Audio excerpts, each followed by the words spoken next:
All right, I'd like to welcome you to the Candidates Forum jointly sponsored by the Mid-Coast Community Council and the League of Women Voters of Northern Central San Mateo County.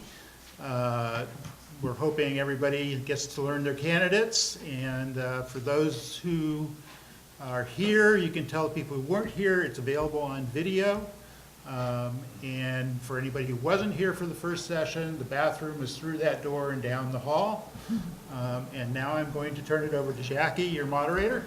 Okay, thank you. Yeah, I am Jackie Jacoberger, and a member, longtime member of the League of Women Voters of North and Central San Mateo County.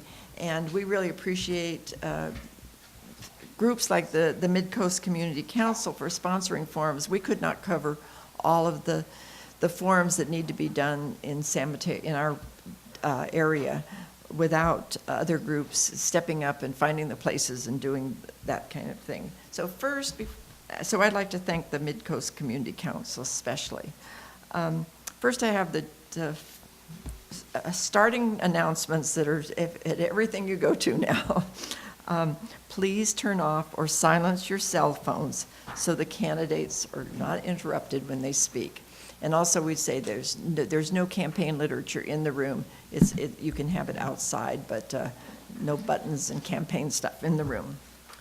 For anybody who doesn't know, the League of Women Voters is a nonpartisan political organization. We have both men and women. And our purpose is to promote active and informed participation in government. I always say that we started in 1920 when women got the vote, and in 1974 we decided men needed to be educated too, and we let them in the organization. So that's why we have men and women in spite of the name. Events like this increase voters' knowledge about the candidates and issues. So the purpose of the Candidates Forum is to provide the opportunity for the candidates to be heard at one time and to be questioned by you, the audience. And then by bringing candidates and the voters together face to face, the voters will be better informed and will make wise decisions on election day. Now, during this forum, you will hear from the candidates for the Cabrillo Unified School District Governing Board. There are 4 candidates for 3 seats, and the term of office is 4 years. Now, in the interest of time and fairness to the candidates, I'm going to ask you to hold your applause until the end of the forum, and then we'll thank everybody at that time, because we want to make sure that we have a nonpartisan setting to let undecided voters hear all the candidates and to help the voters choose. So we don't want to hear this from the supporters or opponents of any particular candidate in the audience. So tonight we have 3 candidates here tonight in alphabetical order. They're Mary Beth Alexander, Freya McCamant, and Rob Papalardo. The 4th candidate, Lizette Cortez, could not attend tonight because she's out of the country, so she sent her regrets. We have always the ground rules for the forum. The opening statements, that each candidate will have 2 minutes for an opening statement. During the question period, each candidate will have 1 minute to answer, and all the candidates will have the opportunity to answer every question. And then for the closing statements, each candidate will have 2 minutes. Our timekeeper here in the front is Betty Fleming. She will hold up warning signs when the candidate has 1 minute, then when there's 30 seconds left of the allotted time, and at the end, the timekeeper will hold up the stop sign until the candidate quits speaking. You can finish your sentence with it. We have our usher here has cards for you. It's Kathy Wheeler back here in the blue sweater, and she has cards for you to write your questions on. She has pencils as well. If you have a question, you want your card picked up, or if you need a card, just raise your hand and she'll bring it to you. The only thing I would ask when you do your questions, if you would please write legibly and keep your questions brief. Sometimes they get a little bit long. Also, questions of a personal nature and personal invective are out of order, and I will not ask those questions. I would ask you to think about your question and ask ones that can be answered by all the candidates. If you address it to one candidate, everybody still has an opportunity to answer that question. So just if you make it more general questions, that's easier for the moderator and for the candidates as well. So all the questions come up to me, and I will sort by subject. I'll try to cover a variety of subjects, and we probably don't always have time to answer all the questions. I may rephrase and combine questions, so you may not hear it exactly as you submitted it on your typed out papers or whatever, but we'll do the best we can to cover as many subjects as we can. So the candidates tonight have drawn lots to determine the order in which they will speak. Each candidate has 2 minutes, as I said, for the opening statement. So our first candidate is Rob Papalardo. You have 2 minutes. Great, thank you. Hi, I'm Rob Papalardo. I'm currently the president of the Cabrillo Unified School Board, and I've served 2 terms. I'm a parent of 2 daughters in the system at the high school, and frankly, I'm pretty proud of what myself and the board has accomplished in my tenure. I think, first of all, we were facing a financial crisis when I got on the board, looking at major layoffs and a variety of other difficult choices, which with potential solvency is an issue for the district. And we overcame that and navigated that and did that through parcel tax that we were able to pass. That's been able to serve the community locally and retain and keep teachers on staff. And so that's very exciting. Secondly, ran on a platform of transparency and communication. There was very much a top-down style of leadership. And with the new superintendent that we brought in and the other one after that, we've changed that and have created a more collaborative environment where teachers and staff have a voice where they didn't before.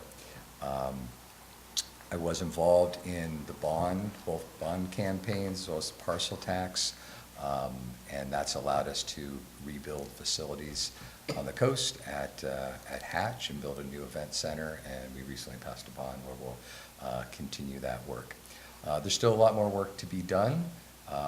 We have issues I know that we'll talk about during the questions, but I think I'm well prepared based on my 8 years of experience and my business experience to continue with the efforts to make this district the best it can be to serve the community and the students. Thank you. And second candidate is Mary Beth Alexander. It's 2 minutes. Hi, I'm Mary Beth Alexander, and I've been here on the coast for 17 years, just a little bit about me. Most of those years I was in biotech. I spent 21 years at Amgen and doing biotech stuff. I'm now in real estate here on the coast in Half Moon Bay, and I've got 2 kids in school. One is at Hatch and one at Cunha. I've volunteered a ton at those schools over the years. I was on the school site council at Hatch for a number of years. I was involved with the Cabrillo Education Foundation. I've done some fundraising for them. I chaired the voluntary tuition drive for a few years, and I've also been on the Spanish Immersion Parent Association board, helping out with the Amity intern program. I've also been pretty active with trying to work on some housing issues with the teachers. I've had 2 teachers that have actually come to live with us for extended periods of time, and also house some of the Amity interns who were here helping out at the schools. So been pretty involved in that over the years. And what got me interested in the school board, really, I started getting interested when my kids were real little. We got involved with the bond and did some door-to-door knocking, and I found it really interesting to hear all the, the thoughts and issues that people had with what was going on. So then when the next parcel tax came up, I co-chaired that, and got really involved and learned more about how the school works and the people that are involved with it, and really got interested in all that, the politics and everything going on there. So that's what really got me interested, was doing that measure, the parcel tax measure stuff got me super interested. And then, so I've been thinking about doing this for a few years. And then I was talking to someone the other day, and I was thinking back, and I'm like, you know what? In high school, I actually was the kid who sat on the board in high school. So I've been pretty involved with it for actually a long time. And I think I'd be a great addition, and I hope you can learn some more stuff about me today. Thank you. And finally, Freya McCann, you have 2 minutes. Hi, I want to say thank you to the Mid-Coast Community Council and the League of Women Voters for hosting this debate. My name is Freya McCammon, and I'm running for school board to continue the work of the last 8 years. I'm a product of California Public Schools, from kindergarten through law school, and I believe strongly in the value of public education to our society. I'm a mother of 2 kids who are currently attending our public schools. I'm also an analytical thinker. I am able to process large amounts of information, ask questions, hear all views, and then make sound decisions. My experience over the last 8 years qualifies me for the next 4 years to come. Specifically, in the past 8 years, I've worked to secure local stable sources of funding through parcel taxes and bonds, and now is the time for accountability on how that money is spent, and I'm ideally positioned for that. I have a deep knowledge of the role of a board member and the complexities of legal and political contexts in which we are required to work. I've worked on strategic plans, hiring superintendents, and influencing state-level funding. I'm open to new ideas and input. Every year I visit each school site twice a year and have lunch with the teachers and staff. I am committed to listening to all sides of issues and respecting all opinions. When I ran 8 years ago, I promised to think outside the box and secure additional funding for our community. I did this, and now I commit to making sure that the funds are spent consistent with our campaign promises. When my eldest entered kindergarten, her teacher said she wanted the kids to learn a love of learning. And I love that, because that is exactly what I have and what I wanted my children to have, and what I want all kids in our district to have, is a love of learning. And so I am committed to continue to foster that love of learning in our school system. I have the energy and passion to serve this community for another 4 years, so please vote for me in November. Thank you. Thank you, thank you. There are lots of questions up here. We've got more here, okay, thank you. So I will try to cover as many. Some seem to go into the same issues, and so we'll try to figure out what is most pressing here. So I'll start with this one. Communication issues have plagued the school district for years, and at times it seems to be one of the biggest issues that has yet to be resolved. What measures will you take to improve communication in the schools with the community and within the district? And let's start with Ms. Alexander. Well, good, I'm glad you asked me first. I have a mouthful about that one. Opt-in emails, like, that seems like an easy one. Opt-in emails, get them, if you want to get them, get the information out. There's so much going on at our schools that I think people don't understand, and then that leads to misunderstandings, and not only bad things, but good things too. So every high schooler has a Google Chromebook now, and they get to keep it. I mean, that's great. The bond helped get those.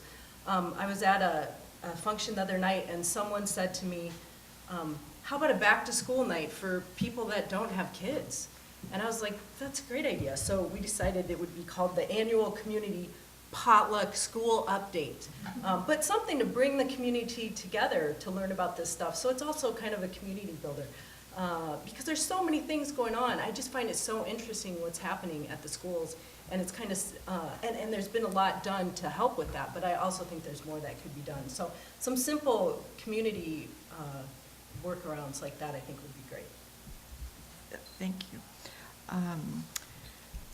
So let's see. Ms. McCammon. Are you ready? 2 minutes. Okay. Sorry. Thank you for asking that question. Communication is a very important issue, and it has been an issue for a while. We have made great strides with surveys that have been offered for the last couple of years to receive input from parents and community members, which we are going to be continuing. We've also made good strides in trying to find alternative ways of communicating with parents. not just using your typical in the backpack flyers, emails, flash emails, robocalls, and now we're looking at a vendor that could provide text messages as well.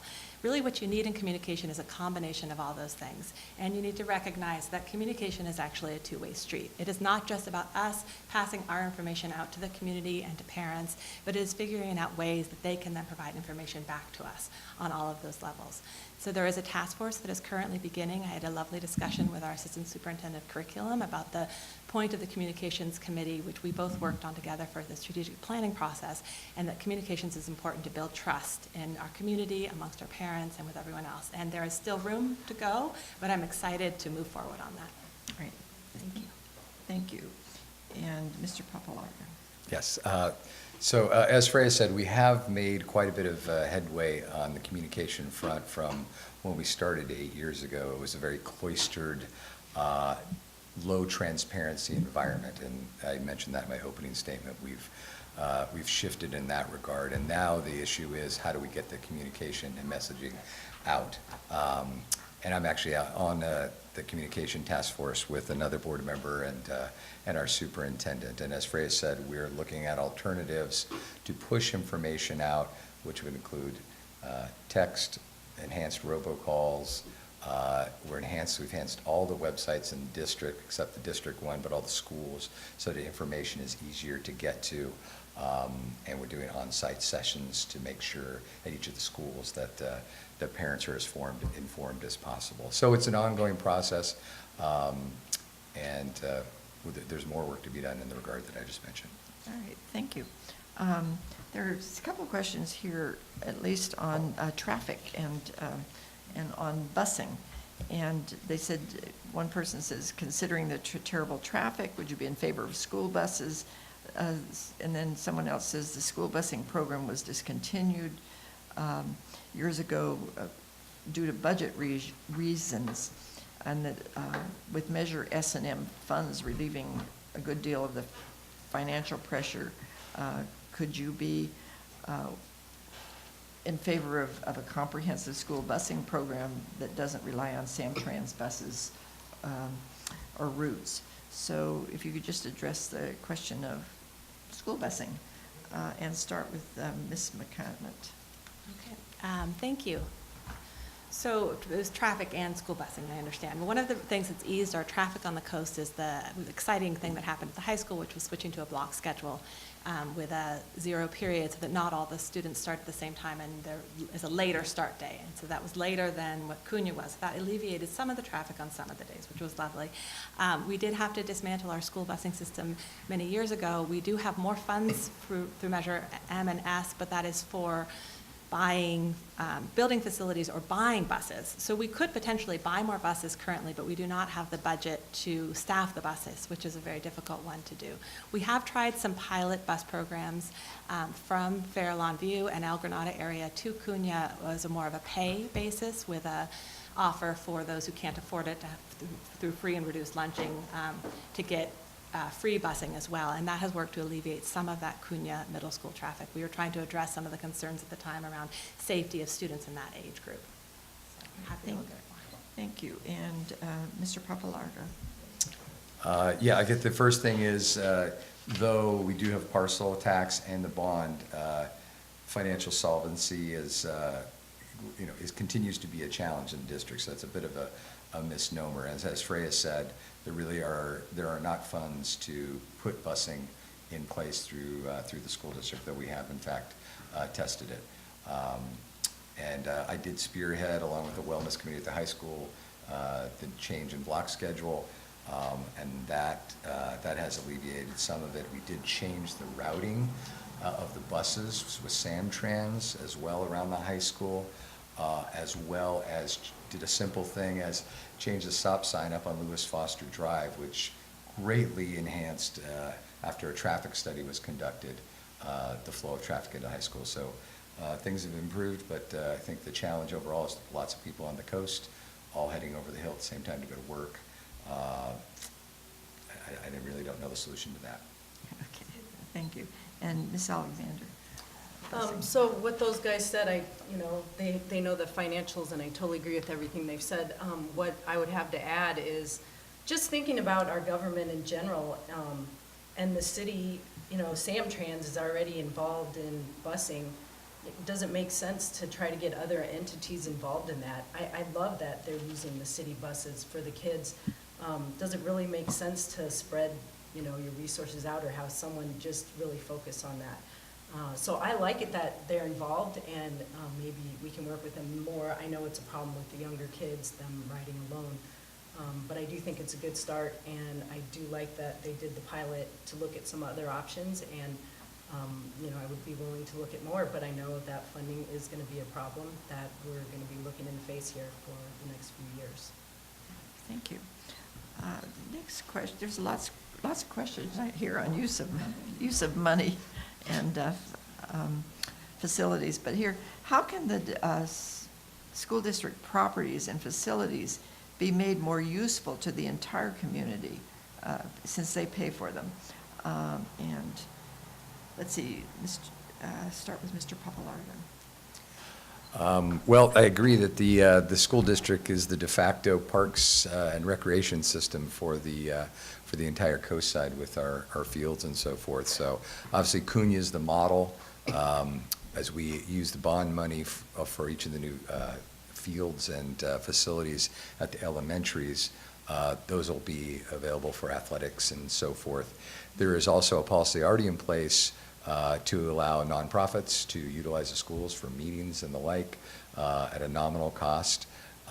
So that's already in place as well. So I think you'd find if you engaged your site, need it for any particular use for nonprofit or for community, the facilities are pretty accessible already.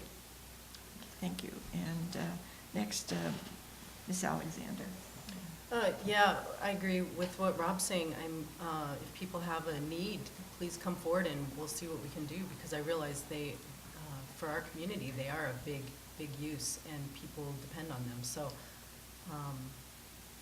I had someone the other day asking me about pickleball. They wanted pickleball at the Cunha gym, but I know those kids are actually using the gym for gym class every day during the day. But I don't think it's something that we should just brush aside. We should look into it, and why not use them if they're there? So, good one. Thank you. And finally, Frida, I'm going to just do first names. Okay, that's good. That's what I like to do. Very informal. Yeah, this is an issue that is very close to my heart. Right when I came on the board, the use fees had just been increased, the facility use fees, and that was very upsetting to me, because I really believe in the Community Facility Act, which was passed in the early 70s, which schools should be open to the communities to use. So we've been working over the years to make sure that that's the case. There was a small cost, as Rob was saying, for nonprofits and others that just cover our basic expenses at the actual time, electricity and janitorial services. But we are no longer trying to recoup any costs in terms of the creation of the space, the longer-term cost, which is what it was when I first came on the board. So I believe very strongly that the community should have access to our facilities, particularly now given the huge support that our community has given for our bonds over the last 4 or 5 years. Okay. All right. Thank you. There are lots of questions here on the use of Measure M funds, so we will try to get to something it's more general. Measure M passed, and there's now a $99 million to spend. Do you think there should be more oversight before new projects are approved and during construction, or should this oversight committee approve all the work after the decisions have been made and expenditures already paid out? So I don't know that, but what do you think about the approval and oversight and approval of new projects? Because there's another couple of questions that have to do with that. So let's start with Mary Beth.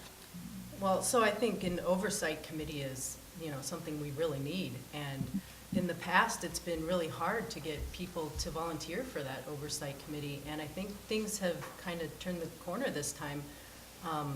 They really reached out to the community, reached out with a thank you, the school district did, and also said, we need people to do this and look at what's going on. And I believe, am I wrong, 10 people signed up for that oversight committee. So they've had more of an outpouring of that, and that's what we need. I mean, we need people from our community looking at what's going on there. So I think we're starting to get some of that. So we need to keep encouraging that to happen, to look at all the projects going on, because they're big and they're a lot of money, and it's important, and I'm glad that people are starting to step up. Thank you. And Freya? Yes, thank you for this question. It's very important. Again, the Oversight Committee has legal mandates in terms of how it is executed and how it looks at project funds once they've been spent. That doesn't mean that the district as a whole does not look for and appreciate input at any other part of the process. If you've ever attended some of our board meetings, we have at all times, when we are having stuff to do with the bond, they are on our discussion items, they are on our action items. People can come and make comments at those times. We are still working from our master facility plan, which was done several years ago before our first bond passed. And we do have plans in the future of updating that master facility plan, not completely, because we did a full process before, but providing a little bit more community input on what the next steps are going to be. There is also the opportunity at each school site, as we go forward with El Granada and Fairlawn View, for community members, parents, teachers, and others to become involved in the remodels at those particular sites. So we definitely appreciate input at all stages of the process. Right. Thank you. And finally, Rob. Yeah, so, completely support oversight. We have deemed, rather than having two oversight committees, we're going to have one to cover both bonds, because there's still monies left on the prior one. We've currently had we've had four people serving, and as Mary Beth said, we're hoping to get 10 to 12. We want a broader population doing that. That role of that organization, though, is not to be the oversight to the projects that are selected, or how the money's spent. That's what you elect the school board to do. But we'll do that with the input both in board meetings and through the process at each of the sites, as Freya mentioned, where we'll get feedback from staff, parents, community members, how they want, what they want prioritized in the designs of each of the locations as we move forward to spend the bond money. Thank you. I've got at least 3 questions here about mold. It must be important. So it just asked that they knew about the mold, and would you talk about the mold issues and the openness of the district in discussing the details about it? And they all seem to have some reference to the reporting and discussion of the mold issues at the schools. Let's start. Can you with clarify what the question actually It is? says, can you discuss the mold issues and the openness of the district to discuss details about it? It also has they all have to do with the administration knew about mold issues but didn't act on them. How would you hold the administrators accountable for their actions? So all 3 of them have to do with mold and how the administration, I guess, handled, or the district handled any discussion of that. So they're all phrased slightly differently, so I apologize for No problem. trying to combine them, but I didn't Thank think you want 3 different questions on mold. Thank you. So, Freya, would you start on that one? And you want to take that one on? So there definitely have been issues on mold, both at Cunha and a very large scale and a smaller scale at Hatch. And I do believe that our communication needs to be better around mold issues, as well as some internal policies. We're currently working on revising them. It's become clear from the stuff that happened at Hatch that anytime there is water involved in anything, there needs to be a set chain of responses and communication, because what happens is you get a spill and people don't really know, they clean it up, they don't know where it came from. So that happened a couple times with the malfunctioning heaters at Hatch, which caused some of the mold in the closet. And then there was some lack of communication with parents, which was also very problematic. So that was all that occurred this spring. Those areas have all been cleaned up and are good now. Cunha is currently being worked on, and we are in the process of suing the contractor that actually constructed Cunha in the wrong way. Unfortunately, the DSA inspector, Division of State Architects, didn't catch it, and we've been trying to play catch up with that, and that all occurred prior to my time on the board, but was really, really unfortunate. And I could go into more, but I don't have any more time in terms of how we prevent any problem like that moving forward. Thank you. And Rob, a question on mold. And Everything Freya openness. said is spot on. All I'd add is that while we review the overall policy, in the meantime, we've already enacted a policy that anytime there is water or mold of any sort, it's immediately communicated to the community and the parents of that respective facility. And we've already had, I think, 3 incidents since we instilled that policy post-hatch. So I think that's probably all that I have that would be added to what Freya said. Okay, thank you. And Mary Beth? Just to reiterate what they've already said, communication's key. Having a policy in place that is followed is key. So I think those, sounds like they're being done, but we just need to make sure they're executed on and work on that communication. Now, we're gonna do text, or we're gonna robocall, opt-in emails, just getting the information out as soon as possible. Okay, thank you. Also, let's see, we have at least 2 questions on the use of the bond fund money and where the improvements are. A couple of people feel that the money's being spent in the Half Moon Bay schools, and that El Granada Elementary is still waiting for improvements funded by the bonds. At least another question asks about why the improvements are spent in Half Moon Bay rather than El Granada and the other, they mentioned Montera. So Rob, would you like to start with that? Sure. It was just a matter of prioritization. Simply said, Hatch was the largest elementary school in terms of students, and that was the first priority. That was the board's call from the outset. Also, Pillrecitos basically was condemned, so it had to be done in the time that it was, so that created that priority as well. But now that we have, and we knew that the first bond did not have the funds to do everything that needed to be done to replace 50-year-old plus schools. So the new bond is prioritizing El Granada and Fairlawn next. Very exciting. The next board meeting will be approving to put out RFPs for the design, and we'll get to work as soon as possible. And we had lots of great learnings about how to be more efficient and more cost efficient from the first cycle, and we'll put those in place on these projects. Okay, thank you. And next, Mary Beth. Priority, like Rob said, that's how it's going down. And I think it's just a question of following what's been done and just making sure that I'm distracted Beeping's a by little the distracting. beeping. Someone beeping? Someone's beeping. But priorities, and we just need to follow through with that and take the lessons we learned from the last time and make sure we follow through on those and get it finished up. Okay, I and don't have much more to add. Freya, the use of the bond funds in Half Moon Bay. Yeah, thank you. Yes, we had to prioritize. It was not just on size, but also on this age of the facility. So Hatch was the oldest elementary school, as well as being the largest population of students, and so we prioritized there. We are looking to do Fairlawn View and El Granada next, and hoping to actually have the planning stages for those go at the same time. To some degree, they're going to end up being lucky because the lessons we learned at Hatch are going to make for an improved building process, time-wise and efficiency, and other things for Fairlawn View and El Granada. That is actually where my children went and where I live, and so I have a strong commitment to that. And it is, as Rob said, why we needed Measure M. As construction costs escalated, some of the architects, the remodeling costs more than what we're hoping to do now, which with modular buildings, and so we've learned a lot of lessons, and we can move forward to really efficiently spend the remaining money to update Fairlawn View and El Granada. We're very excited about it. Thank you.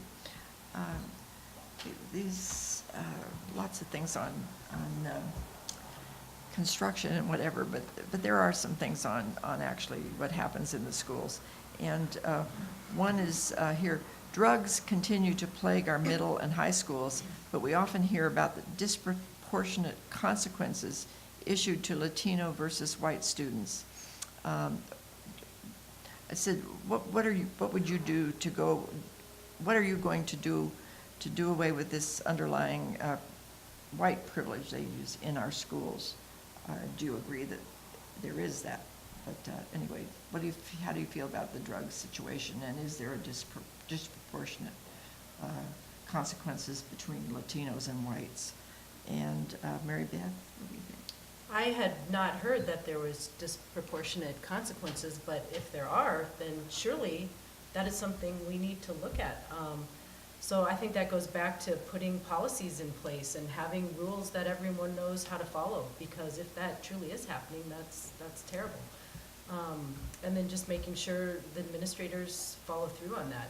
So those things shouldn't be happening. And that would definitely be something that I think would be really interesting to look into. I had not heard that before. Okay, Freya?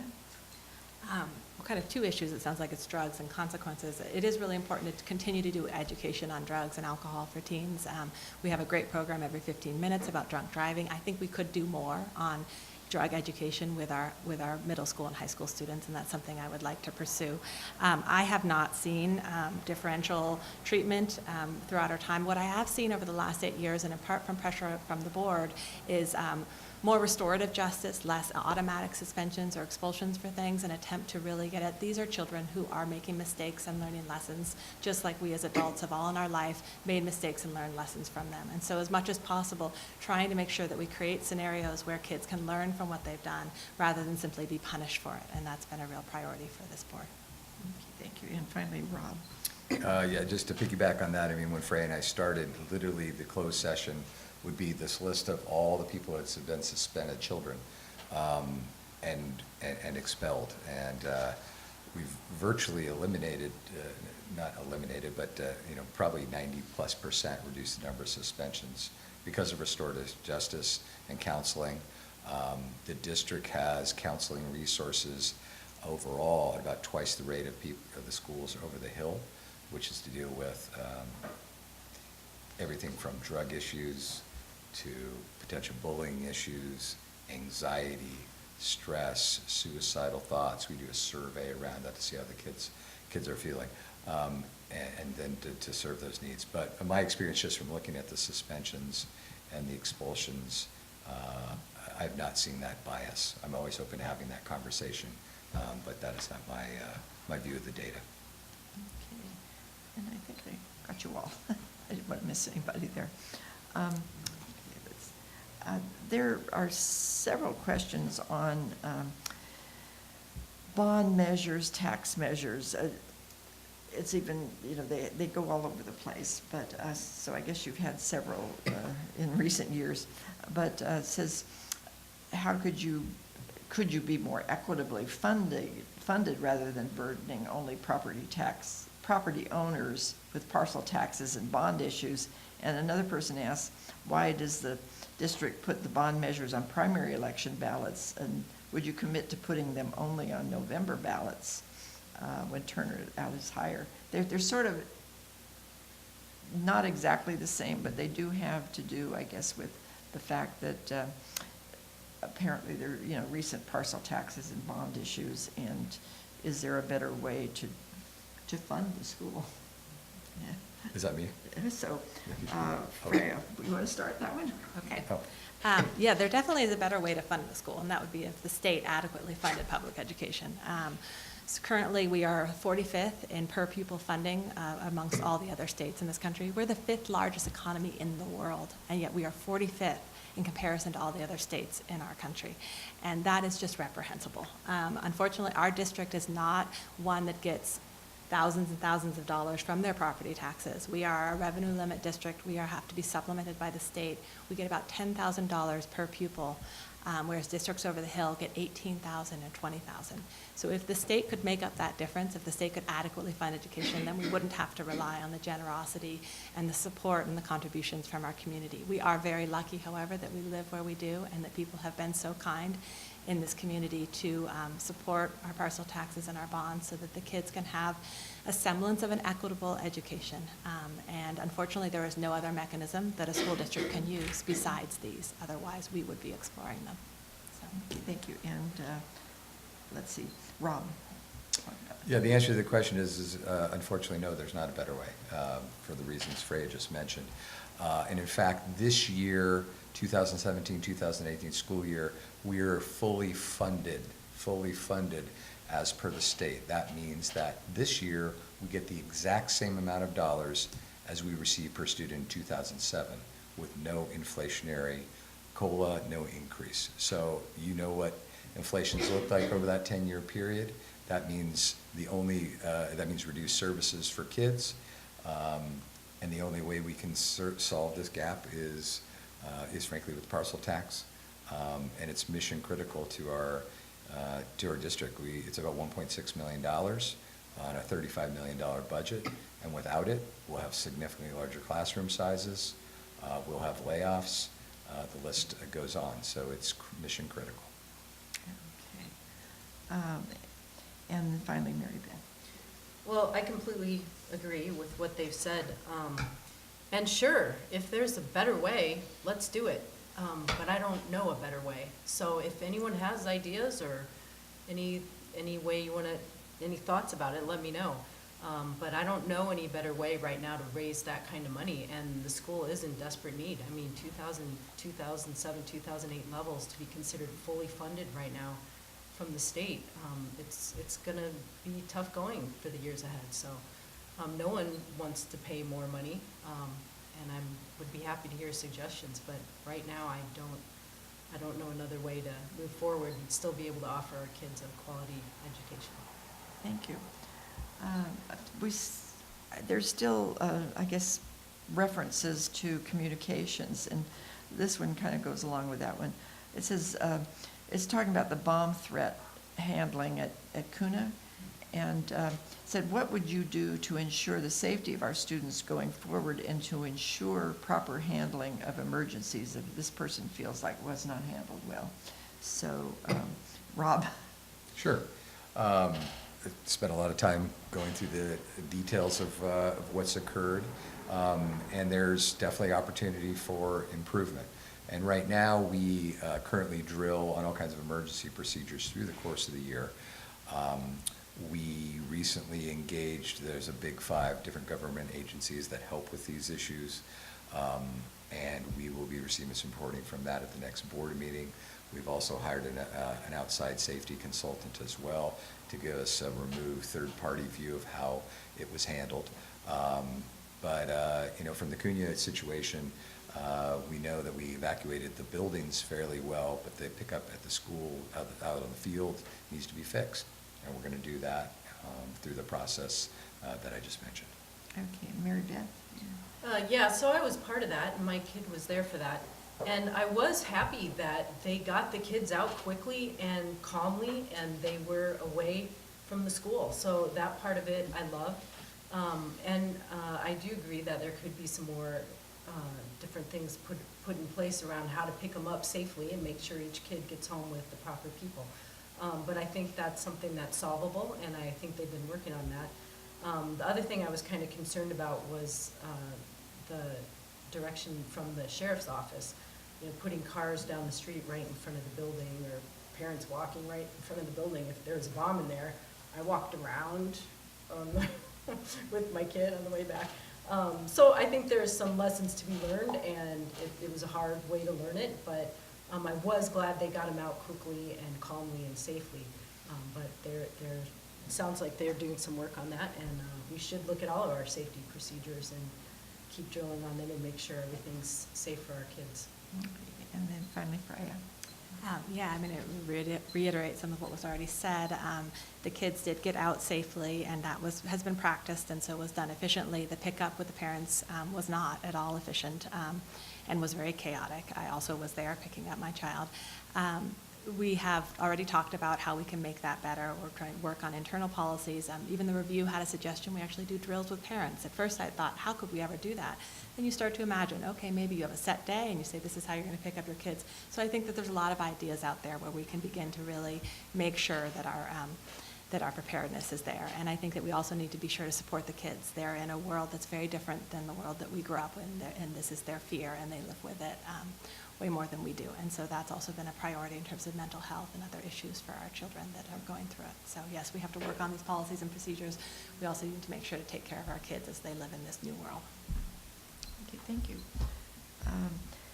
We did lots of questions about money and how it's being spent, but actually, maybe we should talk a little bit about more about the students. And one of these questions says, how is bullying handled right now? And they ask about the middle school and the high school. And actually, does the board have influence on that handling of bullying? Mary Beth? Well, I'm probably the worst person to ask this question because I have never been on the board. I'm sure these two will have good answers for that. But as far as I know, it's left up to the administrator running the school is the main point of contact for that. And I do know the board is involved somewhat because when they talk about expulsions and stuff, I know they're involved in that. But I'm going to defer to you guys for any more information on that. Yeah. Freya, do you know anything? Well, definitely in terms of setting policies and so I think, that's the definition of kind of the role of the board. We are not involved in the administration of any school site. We hire and fire the superintendent, and we then, together with them, create policies for the district as a whole that are then implemented.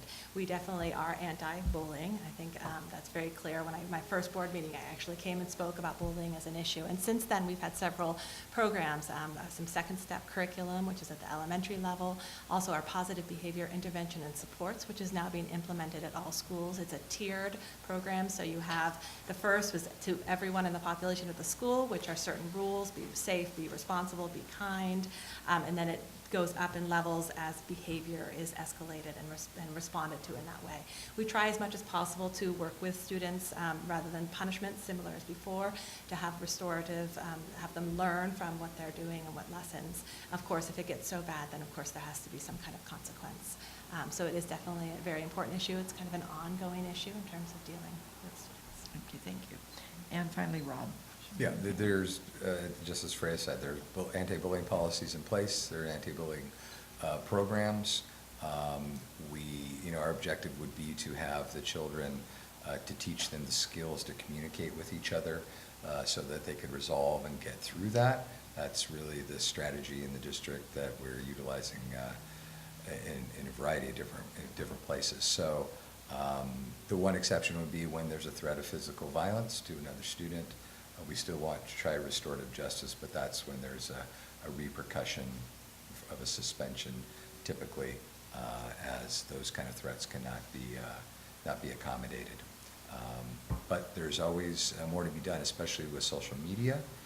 We've done social media education on anti-bullying. We monitor those tools, and we have reporting. Actually, we have an anonymous reporting tool at the high school, an app that students and parents can make the staff aware so that they can look into situations where they don't feel safe reporting a bullying. That was put in place last year, came out of the Health and Wellness Committee at the high school. Thank you. We're going to make, and so we can adjourn on time and give you time for your closing statements. We're going to have this be the last question.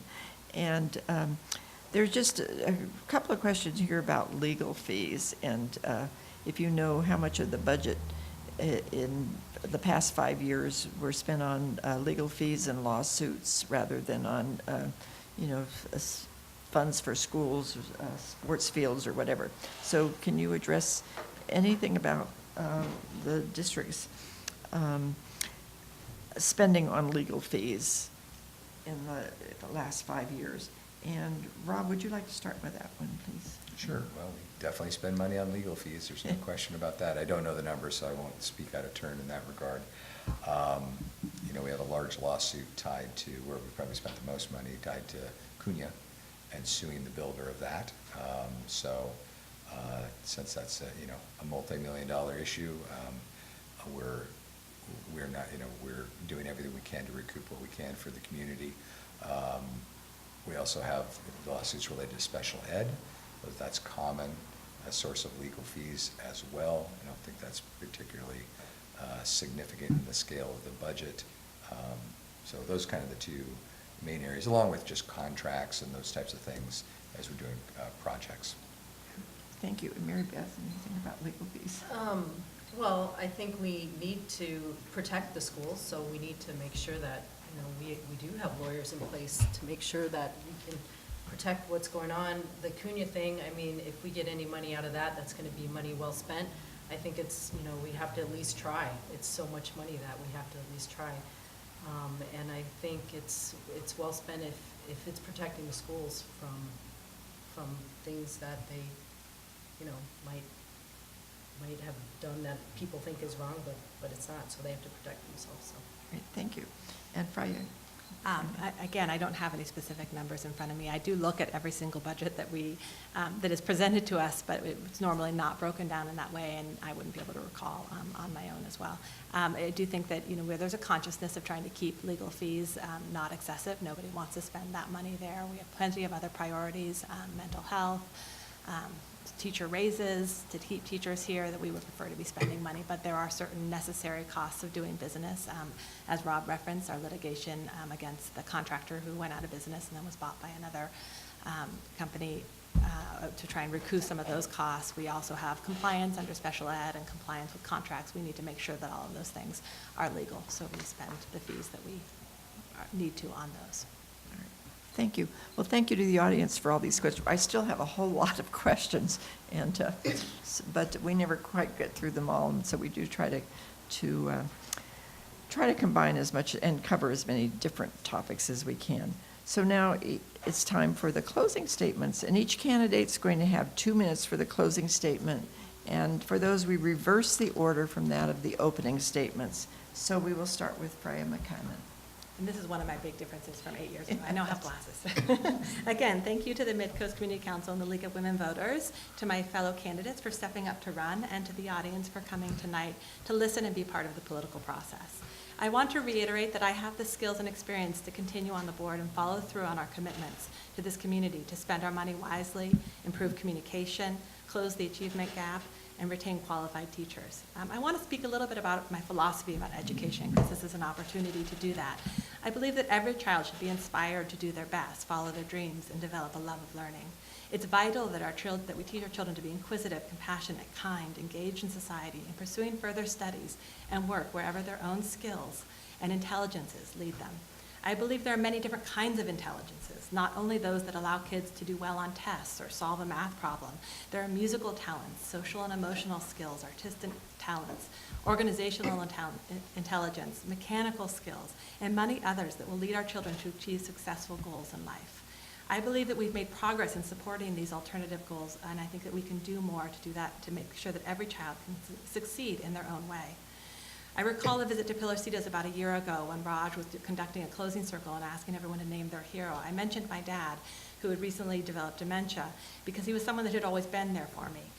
I was visiting him today, and he gave me some advice. He told me that he always treated kids as people, and to make sure that you were there for them when they needed you. I take his advice as meaning that each kid is unique with particular skills and personalities. We must treat them as their own people, and that we need to take care of the whole child through everything we offer. We need to be there for them through counseling, food service, interventions, summer schools, and other supports. If elected in November, I vow to continue to support the whole child, to honor the different forms of intelligence and skills, and celebrate different kinds of success. I vow to manage the district and our funds with integrity and transparency, and to follow through on our commitments. So please vote for me in November. Thank you. Thank you. And next, Mary Beth Alexander. You know, 2 I minutes. thought I would just close with a story. I just thought this up because we didn't talk much about this today. Two things, technology and the importance of having good, high-quality teachers. And I just wanted to tell a story about a pilot that was done at Hatch, where they took struggling readers. These were kids that were 4th and 5th graders, and they were reading at a 1st or 2nd grade level. And they put them on the computers after school. So they just had one teacher, a bunch of kids in there. Wasn't a big cost, it was a pilot, and they used a reading program that the school had bought. And this teacher really empowered those students to believe in themselves and believe that they could make a difference. Before, those kids, just thought, oh, I'm terrible at school, whatever.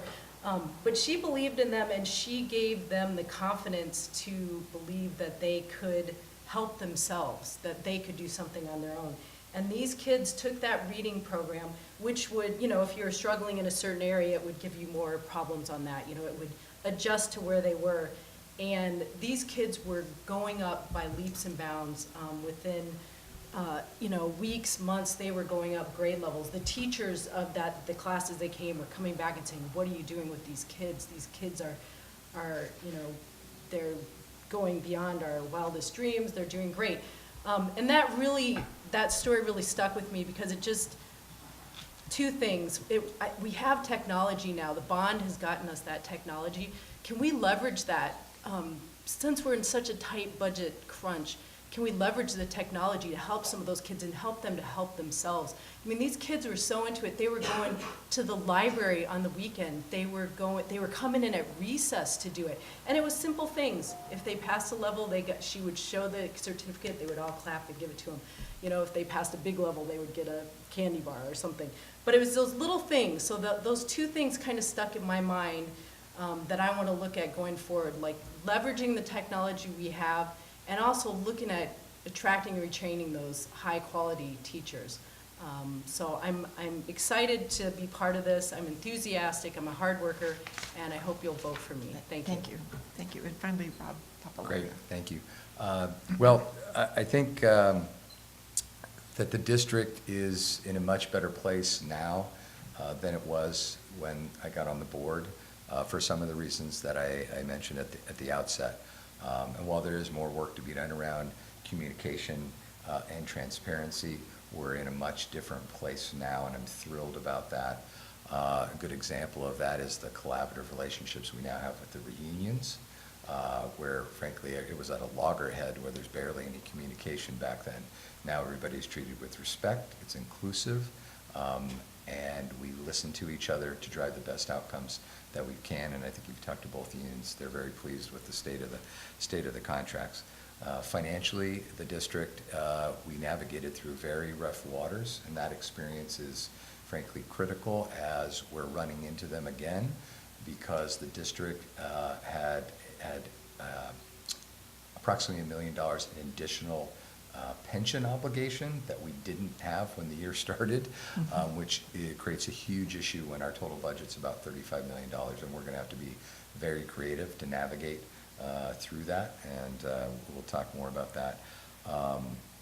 We've improved the safety in the schools, put locks in the systems to protect them, and shooter, I hate to even talk about it, but much better there. The facilities are a world apart from where they were when we started, and there's a lot more work to be done around that with the next bond. And we've really put a focus on the mental health and the experience that our students are having. Wellness committee at the high school, new block schedule, counselor resources, interacting with kids in a non-punitive way, and helping them overcome some of the challenges they have through lack of resources, lack of nutrition, and lack of skills at home. So I hope to bring those to the community for another 4 years. Thanks for the opportunity. Thank you very much.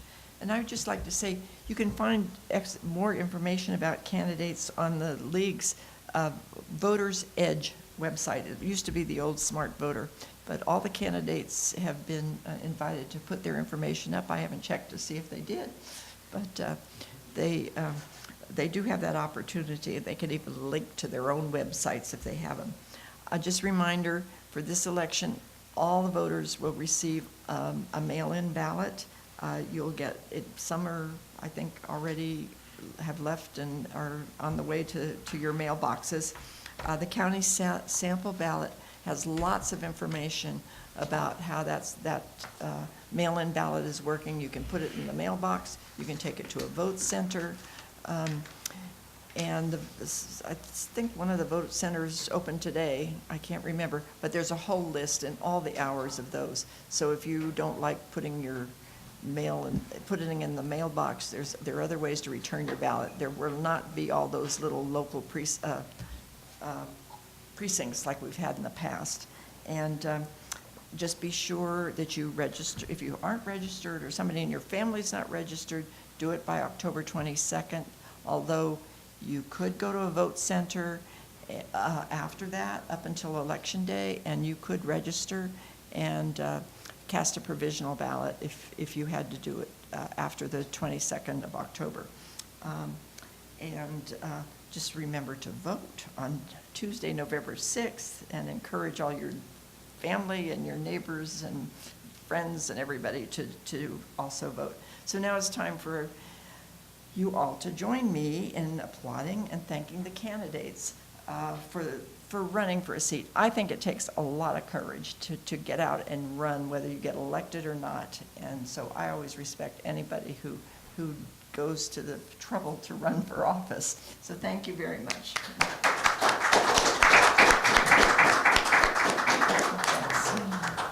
Thank you for coming.